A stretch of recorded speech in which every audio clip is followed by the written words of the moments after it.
Hi everyone, this is Paul here from the Magdalene Centre. Today I'm doing the astrology report for the full moon in Pisces, which takes place on the 26th of August at 11:56 am Universal Time, which comes to 12:56 pm here in the UK due to clocks being forward. Now I'll be outlining some of the key themes that the full moon highlights to us, along with certain questions it kind of poses us at the same time.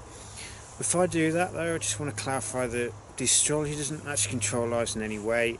It merely gives us a way of understanding what kind of lessons are available for us to learn at this point in time, how the collective consciousness is unfolding around us, and gives us a certain context for what's the overall themes driving situations around us and the kind of energies present, so that we can then make better use of the energies rather than trying to fight against what's going on around us. Now, in terms of the full moon in Pisces, this involves the sun in Virgo opposite the moon in Pisces, so it's a balancing act between the two. The sun in Virgo is about developing skills, it's about developing that strong work ethic to achieve goals and having that growth mindset, and it's also about personal refinement through facing our imperfections and transforming them through this degree of purification. So seeing where we have skills that are operating at a lower level at the moment and refining them, and it's seeing where do we have weaknesses of character, if you like, so areas where we're prone to be lazy or where we have shadow areas that we need to deal with, and it's about developing that humility. But the thing with Virgo is if we're not careful, we can end up going overboard with it. And one thing that, as well as perfectionism, Virgo is kind of well known for workaholism. So it's forgetting to clock off when we're finished work. So it's always being on the go, always trying to get things done and never actually resting. And it's about that. The inner critic can flare up as well, and we can end up criticising ourselves for not doing things as well as we think we can do it. So this is where the moon in Pisces comes in. The moon in Pisces reminds us that as much as it's important for us to be working on something and to always be improving ourselves, as well as prioritising work, we need to prioritise rest as well. And it's also important that we remain in touch with our feelings. Don't try to bury them or run away from them through engaging in excessive work to try and avoid how we're feeling. It's about taking that time for some solitude. I'm not talking about isolating ourselves from others, but I'm just saying that it's important we take that time for ourselves to get back in touch with ourselves, to recharge our batteries. Because the thing is, if we're always working and we never rest, at some point we're going to suffer burnout, and the stress is just going to build and build until it overwhelms us.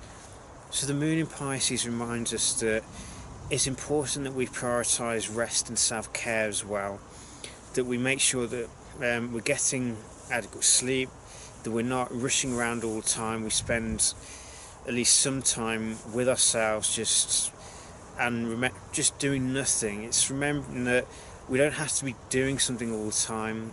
Sometimes the best thing we can do is nothing at all, and just allow the intuition of Pisces to come to the fore, allow insights to come through the higher mind. And if you ever notice that sometimes when we're dealing with a major problem, sometimes the best thing we could do is sleep on it, rather than trying to stress ourselves out desperately seeking for a solution.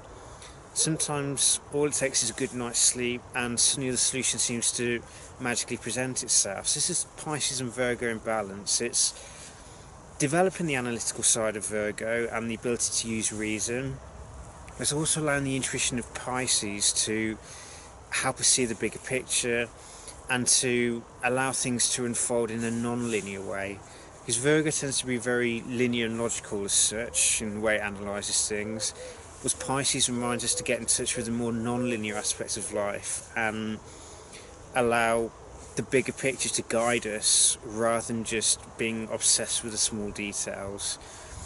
And it's through achieving this work and rest balance that we become the strongest people we can possibly be, because Virgo and Pisces together form the health axis.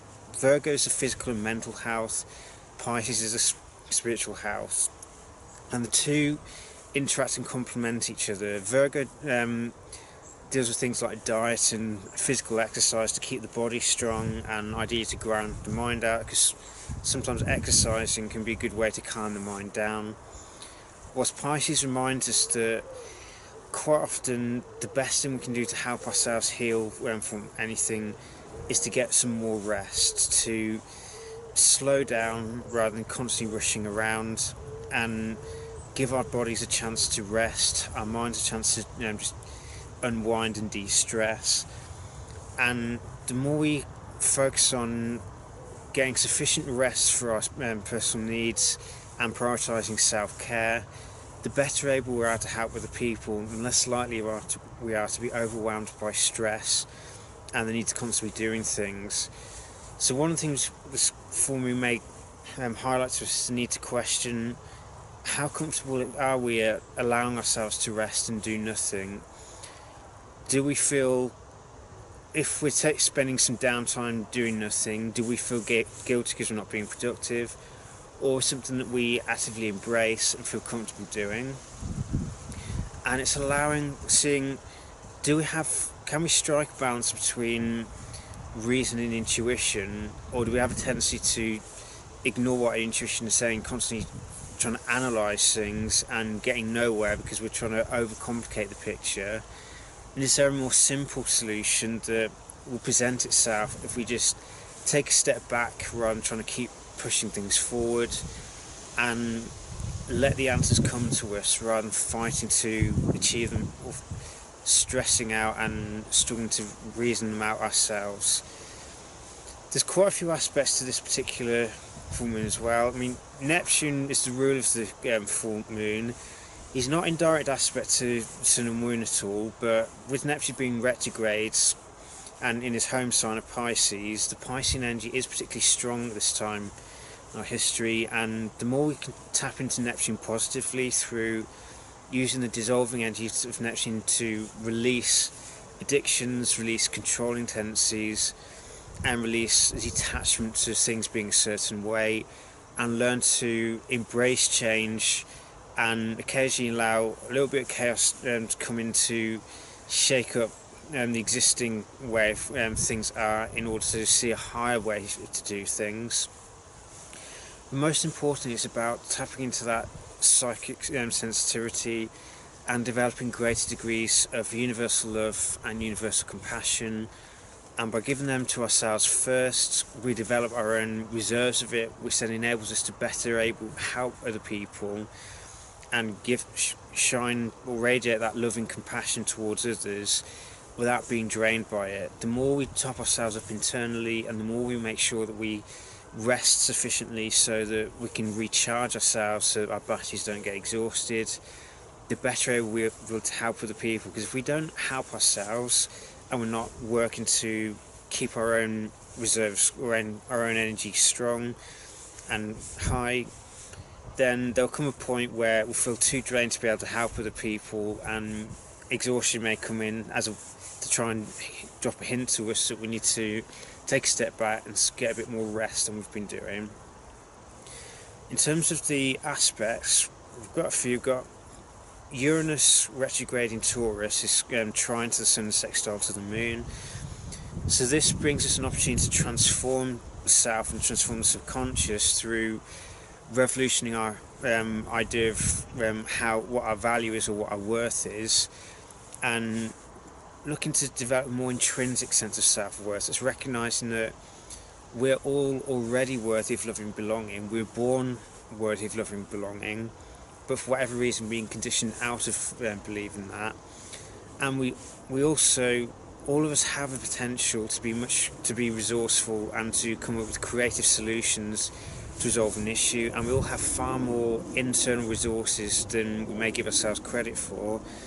So the Uranus retrograde trine to the Sun and Moon can bring us new insights into certain skills or abilities we have within ourselves, or more inventive ways to utilise our existing resources so we can achieve more with less, and to overcome any kind of materialistic values or a belief that our worth is based on how much money we can make or what we can do for the people, and instead learn to separate our worth from what we do and recognise that we all are inherently worthy, and the more we work together and share our resources and our skills, the more we can achieve collectively to make sure that everyone's needs are met and everyone's individual spark of divinity is honoured, but it's done in a humanitarian way, so working as groups now rather than as individuals. We also have Saturn trine to Uranus and the Sun and sextile to the Moon. Saturn is retrograde in Capricorn, so Saturn is particularly strong at this time, like Neptune, because in his home sign. And Saturn is asking us to dig deep, to face any tendencies we have towards trying to avoid responsibility, of being lazy and not doing the work necessary to be our best selves. And it's about looking at where are we operating out of alignment with our integrity, where are we undermining ourselves, or where are we pretending to be something that we're not in order to get some kind of validation, where are we pursuing goals which are seen as good by the status quo but may not actually reflect who we are, because we all have our own unique place in the world, we all have that niche, but it's just up to each and every one of us to actually find it, to take that inward journey to know ourselves sufficiently so that we know whether something is in alignment with who we are, or if we're trying pretending to be something that we're not. We'll know if it's something right or not, because when we're doing it, it feels right. We don't feel like a fraud when we're doing it. We feel like we're being who we are, and the world sees us for who we are rather than seeing the masks that we put on in order to please other people. We also have Chiron and Lilith sextile to one another. Lilith in Aquarius, Chiron in Aries just. These two are forming a yod to the Sun, with the Moon at the midpoint activating it. So this particular yod formation encompassed within the kite formation that's caused by the Sun, Moon, Uranus and Saturn. This adds an extra element of pressure to transform Virgo aspect of things, to see kind of, rather than dealing with just mundane things or looking at service at the mundane level, Lilith in Aquarius is looking at the future. It's seeing what can we create in the now that's driven by a futuristic vision, and how do we need to transform, or how do we need to shine our light better but in a more impersonal kind of way, because Lilith is about depersonalizing things. In order for Lilith to operate at its highest, it's a bit like Saturn in some respects. It requires us to be more objective and to put aside personal feelings and look at things in a more impersonal and objective way, and to see or to liberate anything that's repressed within ourselves, to liberate ideas of the future, and see where can we create new projects that are driven by a vision of the future, but done in such a way that is empowering for ourselves and other people, and isn't driven by fear of not being seen as unique. What's Chiron in Aries is highlighting the need for us to observe our own self-talk, observe where do we have a wound to the sense of the I am, and this involves paying close attention to what words we typically use after the words I am. Are we using words that are empowering, or are we using words that undermine our sense of self-worth, like I'm not good enough, or I'm stupid, or I'll never be able to achieve something, or anything along these lines where we're using negative words after the words I am? It's important that we pay close attention to this.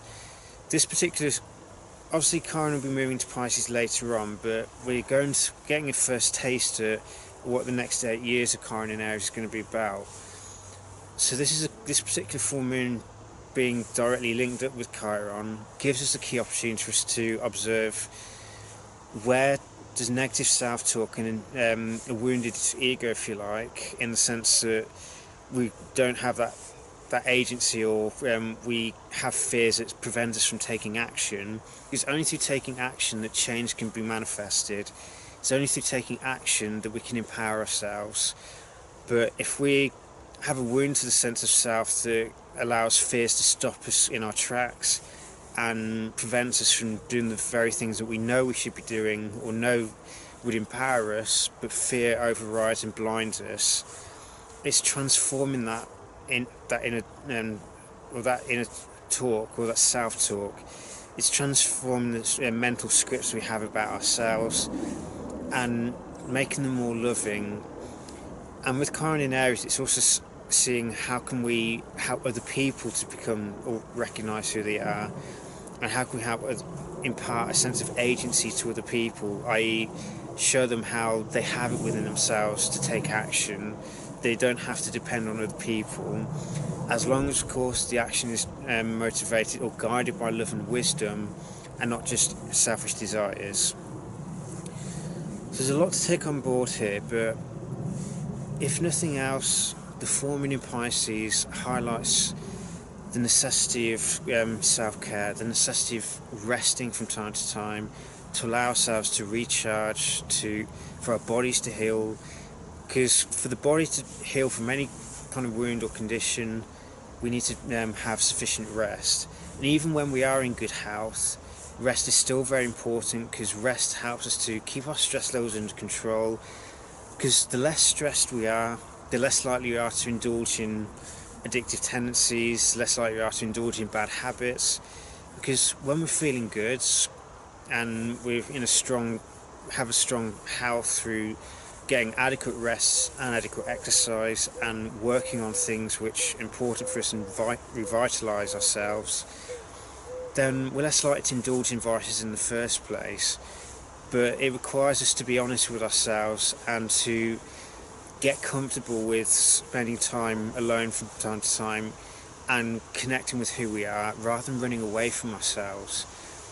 And the more we do this, the more we get balance work and rest, and the more we prioritise self-care, the better able we are to help other people, to be loving and compassionate, because we're less likely to be stressed out through not taking care of ourselves, and we're more likely to show empathy and compassion when other people are having problems, rather than snapping or judging because we're not resting enough and we're not taking adequate care of ourselves. So I hope this useful guide for the full moon in Pisces may bring you many insights and may illuminate how a better work and rest balance can be achieved in your life, so that you become stronger and better able to help yourself and to help others. Take care, be blessed.